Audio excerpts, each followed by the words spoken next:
आज लोकार्पित हुई पुस्तक की लेखिका आदरणीय मीरा गोविंद आडवाणी जी, आज के कार्यक्रम के मुख्य अतिथि भारतीय जनता पार्टी के राष्ट्रीय अध्यक्ष आदरणीय नितिन गडकरी जी, पूर्व राष्ट्रीय अध्यक्ष आदरणीय राजनाथ सिंह जी, आदरणीय जसवंत सिंह जी, आदरणीय विजय कुमार मल्होत्रा जी, भाई श्याम जाजू जी, आज के कार्यक्रम की आयोजिका बहन पूर्णिमा आडवाणी जी और बहुत खूबसूरती से आज मंच का संचालन कर रही बहन मोनिका कक्कड़ जी और इस सभागार में उपस्थित बहुत ही सम्मानित भाइयों और बहनों, सबसे पहले तो मैं पूर्णिमा जी के प्रति आभार व्यक्त करना चाहूँगी जिन्होंने आज के इस समारोह में मुझे याद किया। मित्रों, पिछले कुछ वर्षों में आडवाणी जी से संबंधित कई पुस्तकें प्रकाशित हुई हैं। एक पुस्तक तो उनकी स्वरचित है, माय कंट्री माय लाइफ, जिसका बहुत भाषाओं में अनुवाद हुआ है। एक उनके अपने ब्लॉग्स का संकलन प्रकाशित हुआ और एक स्वदेश ने उनके जन्मदिन पर विशेषांक छापा। और आज ये पुस्तक आडवाणी जी की जीवन यात्रा से संबंधित मीरा गोविंद आडवाणी जी के द्वारा प्रकाशित की गई है। जब व्यक्ति स्वयं लिखता है अपने बारे में तो एक तो अपनी प्रशंसा में कंजूसी बरतता है और एक अपने प्रति कठोरता का व्यवहार करके लिखता है। जो दो पुस्तकें थी, जो स्वरचित उनकी है माय कंट्री माय लाइफ, उसमें आपको ये झलक दिखेगी। जो ब्लॉग्स हैं उसमें उनका अपना राजनीतिक चिंतन है, खास तौर पर तात्कालिक घटना पर वो ब्लॉग लिखते हैं, वो उसका संकलन है। जो स्वदेश में विशेषांक में छपे गए लेख हैं वो उन व्यक्तियों के उद्गार हैं जिन्होंने आडवाणी जी को भले ही नजदीक से नहीं मगर एक राजनीतिक साथी और सहयोगी के रूप में देखा। लेकिन यह पुस्तक इस मायने में फर्क है कि ये एक ऐसी लेखिका के द्वारा लिखी गई है जिसने बहुत अंतरंगता से आडवाणी जी के जीवन को समझा, जाना और पहचाना है। मैंने इस पुस्तक को पढ़ा है और मैं एक बात पर बहुत हैरान हुई मीरा जी कि इस पुस्तक का संदर्भ शुरू होता है देश के बंटवारे से पहले और पहुंचता है देश की वर्तमान दशा दुर्दशा तक।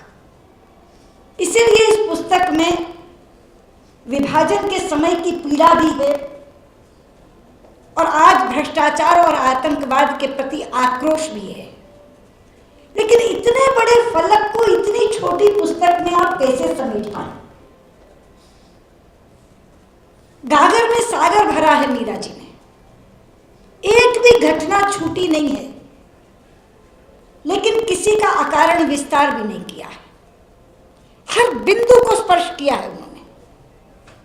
प्री पार्टीशन डेज से शुरू होती है पुस्तक और उस समय के आडवाणी, उस समय का उनका स्कूल, उनके स्कूल की शिक्षा, उनका कॉलेज और उसके बाद पार्टीशन के बाद भारत आना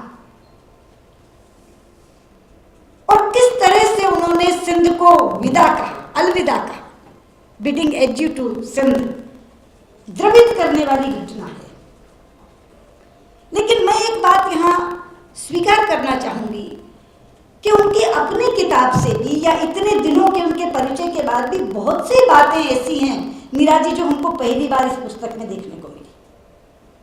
हम में से सब लोग जानते हैं, आडवाणी जी स्वयं कहते हैं कि मेरा करियर जर्नलिस्ट से शुरू हुआ, मैं एक पत्रकार था। हम सब जानते हैं वो पत्रकार थे, लेकिन आडवाणी जी कभी स्कूल टीचर भी थे, हमें नहीं पता। ये आपके पुस्तक से पता लगा कि आडवाणी जी ओटीसी में इंस्ट्रक्टर बनकर गए थे और वहां इंस्ट्रक्शन देते हुए जब एक अध्यापन का कार्य, सिखाने का काम उन्होंने किया तो उनको वो इतना रुचिकर लगा कि उन्हें ये लगा कि जिंदगी में आजीविका कमाने के लिए अगर मुझे कोई चीज अपनानी है तो मैं अध्यापन को ही अपना लूं। और वो स्कूल टीचर बन गए। ये पहली बार मालूम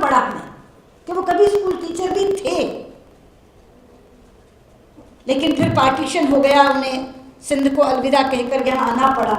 और जैसा मोनिका बता रही थी कि उस समय संघ की योजना से उनको प्रचारक बनाया गया और पूरी जिंदगी उनकी बदल गई। इसी तरह से हम सबको ये तो पता है कि आडवाणी जी का विवाह लेट हुआ, काफी बड़ी उम्र में हुआ, लेकिन उस विवाह की प्रेरणा क्या थी ये हमें नहीं पता। आपने बताया कि जब वो जर्नलिस्ट थे तो जर्नलिस्टिक कोटे में उनको एक मकान मिल गया आर.के. पुरम में। अब मकान तो मिल गया मगर मकान को संभालने वाला तो कोई नहीं था। जाके रहने लगे, संभालें कैसे? तो अपने एक कजन पुरुषोत्तम को, जिनकी पत्नी नलिनी थी, उन दोनों को कहा कि पुरुषोत्तम और नलिनी तुम आकर मेरे साथ रहो। वो आकर रहने लगे, मगर कोई किसी दूसरे का घर कब तक बसा सकता? तो उन्होंने साल 2 साल में प्रणाम किया और कहा भैया तू खुद शादी कर ले और अपना घर खुद बसा ले, हमें जाने दे यहाँ से। तो थोड़ी देर में ही सही, लेकिन उनको समझ आई और उन्होंने कहा कि चलो ठीक है, मैं शादी कर लेता हूँ, पर शादी करूंगा तो लड़की कौन तलाशेगा? तो उन्होंने अपनी बहन की तरफ देखा। शीला उनकी बहन है, जिसके बारे में लिखा है कि सबसे ज्यादा वो उनको प्यार भी करती थी। पर वहां एक वाक्य लिखती हैं वो, उन्होंने कहा he turned around to Sheila who knew him well, his nature, his special attributes and his failures and faults। ये वाक्य है मीरा जी का जो उन्होंने लिखा। मीरा जी, मैंने इस वाक्य को बार बार पढ़ा और मैं कहती रही and his failures and faults. कौन से फेलियर्स, कौन से फॉल्ट्स? मित्रों, आज इस मंच पर खड़े होकर मैं कह सकती हूं कि 3 दशक से मेरा परिचय आडवाणी जी से है, लेकिन अगर मैं सर खरोंच के और कुरेद कर भी उनके व्यक्तित्व को देखूं तो मुझे उनके व्यक्तित्व में न कोई दोष नजर आता है, न कोई कमी नजर आती है। इतना निर्मल और विशाल व्यक्तित्व है उनका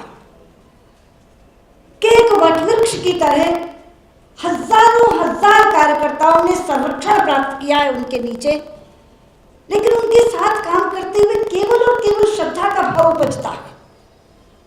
तो मैं सोच रही थी कि क्या ये मुहावरे के रूप में प्रयोग किया है इन्होंने? क्योंकि जैसे हम लोग कहते हैं भाई तुम ही जाके देख लाओ, तुम मेरी खूबियां और खामियां जानते हो। खामियां हो या ना हो, हम एक मुहावरा कह देते हैं कि तुम्हें हमारी खूबी और खामी सब पता है, तुम ढूंढ लाओ। तो मैंने सोचा कि क्या फेलियर बताया होगा, क्या फॉल्ट बताया होगा शीला जी ने जब वो कमला जी को मिली होंगी कि लड़का गुस्सैला है। उनको तो गुस्सा आता ही नहीं। इतना धैर्यवान और शांत व्यक्तित्व है उनका कि आज तक कभी आडवाणी जी को गुस्से में नहीं देखा। क्या कहा होगा, लड़का बहुत डिमांडिंग है। वो तो इतने संतोषी जीव हैं कि कुछ भी मिल जाए उतने भर से संतुष्ट हो जाते हैं। क्या कहा होगा, खाने का बहुत शौकीन है। अरे आधी रोटी से तो उनका पेट भर जाता है, इतना कम खाते हैं। तो क्या कहा होगा कि राजनीति में इतना उलझा हुआ है कि तुम्हारे लिए समय नहीं है। वो तो परिवार से और पारिवारिक मूल्यों से जुड़े हुए व्यक्ति हैं। और अगर राजनीति उनका शौक है तो क्रिकेट भी उनका शौक है, फिल्म भी उनका शौक है। कितनी फिल्म देखते और दिखाते हैं, मैच देखने जाते हैं, परिवार के साथ जाते हैं। तो कौन सा दोष शीला ने निकाला होगा जो कमला जी को बताया होगा? और इसी पुस्तक से हमें पता चला कि शीला जी ने पकड़ा भी कहा उन्हें कमला जी को दिखाने के लिए। विजयवाड़ा का सम्मेलन हो रहा था 1965 में बीजेपी का। तो विजयवाड़ा से लौटते हुए बंबई के प्लेटफॉर्म पे पकड़ा और कहा कि यहाँ तुमको लड़की दिखा देते हैं, हाँ भरो और चलो तुम्हारा विवाह कर देते हैं। अब ऐसी ऐसी चीजें सिर्फ वही व्यक्ति जान सकता है जो बहुत अंतरंगता से उस परिवार में आता जाता रहा हो, जिसके सामने इस तरह की चर्चाएं होती रही हो।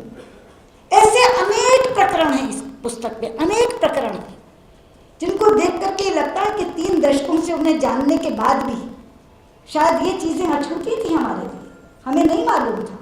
लेकिन ये पुस्तक पढ़ी तो पता चला। जहाँ तक उनके राजनीतिक व्यक्तित्व का सवाल है, मुझसे पहले सभी वक्ताओं ने बोला है और मैंने तो स्वयं आपसे कहा कि एक बड़े बरगद की छाया का व्यक्तित्व है उनका, जहाँ कितने कितने कार्यकर्ता पनपे हैं, हजारों हजार कार्यकर्ता पनपे हैं।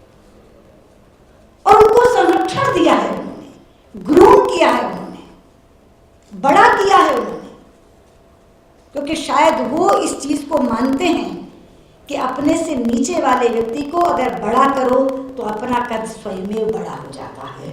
इसलिए नीचे वाले को छोटा करने की जरूरत नहीं है, काटने की जरूरत नहीं है। आज तो राजनीति में बड़े लोग कहते हैं कि जरा सी कोई जड़ पकड़ने लगे तो हिला के देखते हैं कि जड़ पकड़ तो नहीं रहा है, क्योंकि अगर कहीं जड़ पकड़ी तो कल को हम ही को काटने के लिए ना आ जाए। लेकिन अपने बारे में जो व्यक्ति इतना सुरक्षित होता है, इतना आश्वस्त होता है, वो हमेशा अपने से नीचे वालों के सर पर केवल वरद हस्त रखता है, केवल आशीर्वाद की छाया देता है, उसे असुरक्षा का भाव कभी छूता नहीं।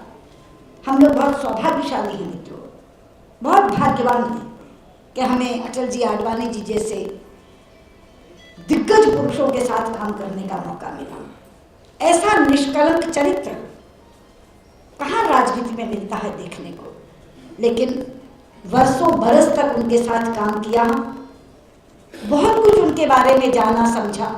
उनकी पुस्तक के माध्यम से भी कुछ अनछुए पहलू हमारे सामने आए, लेकिन आज जो पुस्तक आई है उसमें से इतना कुछ नया हमको जानने को मिलेगा, ये हमें मालूम नहीं था। मीरा जी, आपने बहुत सी नई चीजें निखार करके इस पुस्तक में हमारे सामने रखी हैं, और इससे भी ज्यादा मैं बधाई देना चाहूंगी कि बहुत ही सरल भाषा का इस्तेमाल किया। अगर हम ये चाहें कि बहुत छोटी उम्र के बच्चे, 8वीं 10वीं में पढ़ने वाले बच्चे भी आडवाणी जी को जाने, तो वो इस पुस्तक को पढ़ सकते हैं, क्योंकि पुस्तक एक उपन्यास की तरह चलती है, एक नॉवल है और छोटी है, कुल मिलाकर के 178 पृष्ठ हैं। अगर आप कहीं सफर करने के लिए जा रहे हो, साथ में पुस्तक रख लें, तो एक दिन में, एक रात में आप इस पुस्तक को पढ़ करके आडवाणी जी के उस व्यक्तित्व के, विराट व्यक्तित्व के दर्शन कर सकते हैं, जो कहाँ सिंध से शुरू होकर के और भारतीय राजनीतिक क्षितिज पर एक सितारे की तरह चमका है। वो सारी की सारी चीज गागर में सागर की तरह इस पुस्तक में लिखी गई है। मैं लेखिका को अपनी तरफ से बहुत बहुत बधाई देती हूँ और हृदय से अभिनंदन करती हूँ, वंदन करती हूँ। बहुत बहुत धन्यवाद।